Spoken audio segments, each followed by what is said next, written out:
यानी आज गरीब के मध्यम वर्ग के मोबाइल डेटा के करीब करीब 4,000 रुपये हर महीने बच रहा है उसके जेब में। पर ईयर बर्डन जब मैं बोलता हूं 34,824 करोड़ होगा आप सब पर, मुझ पर, आप पर, तो इसका क्राइटेरिया, मापदंड क्या है? आज एक फेलो यूट्यूबर के तौर पर आपके बीच आकर मुझे बेहद खुशी हो रही है। मैं भी आपके जैसा ही हूं, अलग थोड़ा हूं।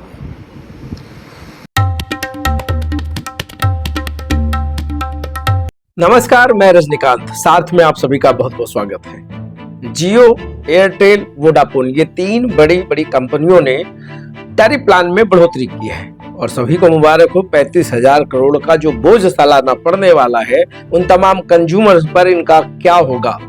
चुनाव से पहले ये टैरिफ प्लान घोषित हो सकते थे, मगर बढ़ते हुए टैरिफ प्लान को लेकर हो सकता है लोगों के मन में रोष होता है। इसका असर लोकसभा चुनाव में देखने को मिल जाता। बड़ी बातें की गई थी, तमाम चीजें कही गई थी। और अगर आपको याद होगा, अगर हम 2022 की बात करें, जिसमें नरेंद्र मोदी काफी खुलकर समर्थन करते हुए दिख रहे थे, बदल गया है, डिजिटल भारत हो गया है, डिजिटल इंडिया हो गया है।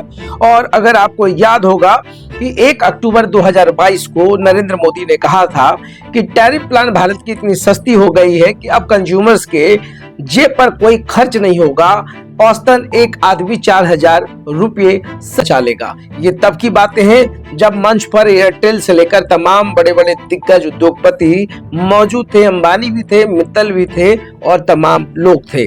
सुनील मित्तल की मैं बात कर रहा हूँ, ये तमाम लोग थे। बिरला खुद मंच पे मौजूद थे। और 1 अक्टूबर 2022 को नरेंद्र मोदी ने खुलकर कहा था कि पहले कितनी महंगी हुआ करती थी टैरिफ प्लान्स, लोगों को 1 GB के लिए बहुत पैसे खर्च करने पड़ते थे, तमाम चीजें हो गई। ये बात 2022 की है, जब 1 अक्टूबर को नरेंद्र मोदी ने पूरी 5G की लॉन्चिंग पर इतने कसीदे गढ़े थे कि हर कोई समझ गया था कि अब आने वाले समय में डिजिटल इंडिया के युग में हर कुछ सस्ती हो जाएगी। कम से कम डेटा और प्लान तो पक्का सस्ता होने वाला है। और अब हम बात करते हैं सुरजेवाला की। जिस तरीके से कांग्रेस नेता रणदीप सिंह सुरजेवाला ने तमाम प्लान को समझाया है, वो मैं बताने की कोशिश करता हूं कि क्या कुछ चल रहा है।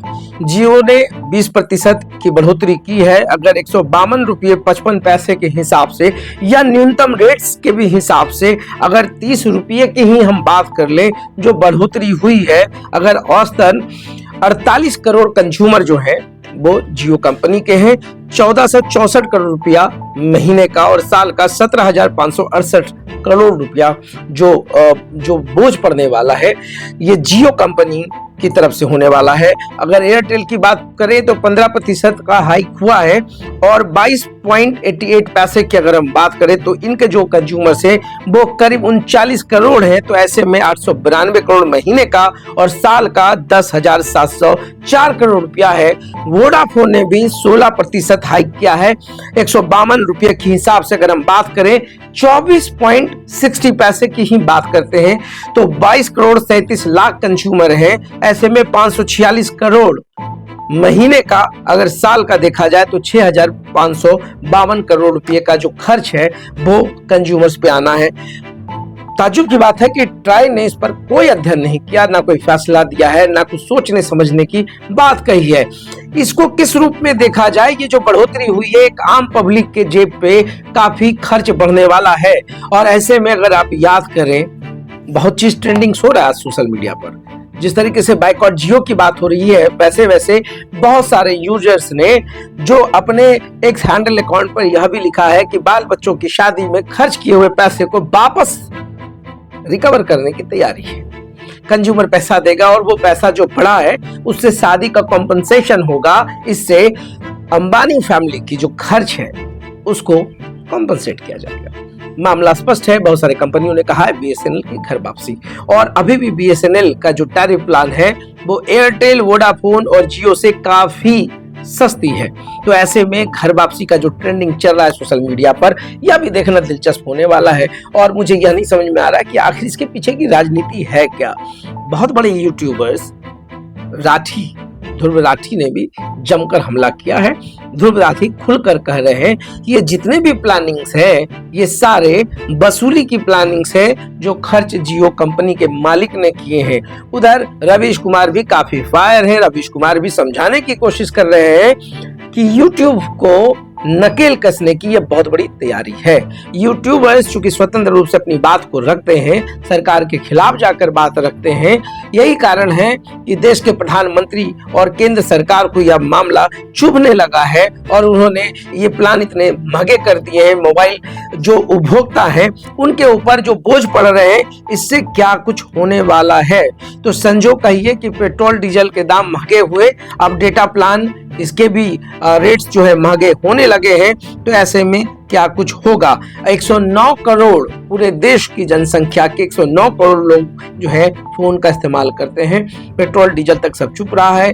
अब यह तो सीधा सीधा डिजिटल इंडिया पर सबसे बड़ा चोट है। जो डिजिटल इंडिया समझते हैं, जो गांव के लोग, जो गरीब तबके के लोग, जो कम सस्ते टैरिफ प्लान के साथ वोडाफोन हो या एयरटेल या जियो इस्तेमाल करते थे, अब उनके लिए काफी कुछ सोचना होगा। तो इसके पीछे राजनीति बता रहे हैं रवीश कुमार, बहुत बड़े पत्रकार हैं, यूट्यूबर हैं। उन्होंने यह समझाने की कोशिश की है कि यूट्यूबर्स पर नकेल कसने की तैयारी है और दूसरी तरफ खुद प्रधानमंत्री यूट्यूबर बन करके अपने चैनल को सब्सक्राइब करने की और बेल आइकन पे घंटी बजाने की बात करते हैं। वो खुद यूट्यूब पर आकर लोगों से अपील करते हैं कि सब्सक्राइब करें। तो हम भी चाहेंगे कि नरेंद्र मोदी यूट्यूब पर आकर के बताएं कि इतने महंगे प्लान से वो कितने खुश हैं। क्या 2022 में दिया गया भाषण जिसमें आपने कहा था कि 4000 रुपया एक आम आदमी का बचता है, इस प्लान के बाद कितना बचेगा, इस पर भी तो बोले। तमाम चीजें हैं। बड़े बड़े यूट्यूबर्स हो या बड़े बड़े जर्नलिस्ट, हर वो पक्ष और विपक्ष, चाहे वो मोदी के सपोर्ट में हो, चाहे उनको गोदी मीडिया कहा जाता हो, या तो तय है कि हर वो पक्ष अपने अपने हिसाब से चीजों को मैनिपुलेट करके लोगों के सामने पेश करता है। और देश में सबसे बड़ी जो बात है कि हर कोई मुद्दों की बात ना कहकर एक दूसरे पर आरोप प्रत्यारोप करता रहा है और ये ट्रेंड चलता रहेगा। ना तो मैं नरेंद्र मोदी के खिलाफ बोलता हूँ, ना मैं पीएम के सपोर्ट में बोलता हूँ। अच्छे कार्यों की सराहना करना हर एक पत्रकार का धर्म है। नरेंद्र मोदी अच्छा करते हैं तो मैं सपोर्ट करता हूँ, अगर उनकी नीति गलत होती है तो मैं विरोध करता हूँ। विरोध मैं नीतियों का करता हूँ, बिलो द बेल्ट अटैक करने की आदत मेरी तो नहीं है, कतई नहीं है। मंशा मेरी गलत भी नहीं है। बस ये जो रेट्स हाई हुए हैं इस पर मोदी जी खुलकर बोल दे कि एक आम आदमी का जो दर्द है साहब, उसको आप कैसे बांटेंगे, क्या कुछ करेंगे, ट्राई क्या करेगी, केंद्र सरकार क्या करेगी। मगर मैं एक आम आदमी हूं तो आम आदमी का जो दर्द है वो मैं बताने की कोशिश करता हूं यूट्यूब के माध्यम से।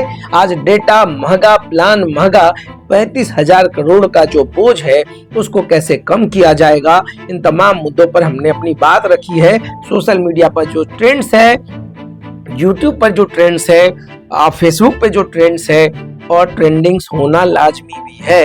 एक हैंडल पर हर कोई अपनी भड़ास निकाल रहा है। मैं तो मनाऊंगा कि बीएसएनएल की घर वापसी हो जाए सर, इससे ज्यादा खुशी और क्या होगी। नेटवर्क थोड़ा बहुत कमजोर रहता है मगर इसके अलावा सस्ती प्लान हर आम आदमी के लिए है। तो ट्रेंडिंग्स में जो बाइकॉट जियो है, एयरटेल, वोडाफोन की बात की जा रही है और बीएसएनएल की घर वापसी, इस दोनों की जंग में कौन जीतेगा, कौन हारेगा, तो देखते रहिए साथ। बहुत बहुत धन्यवाद।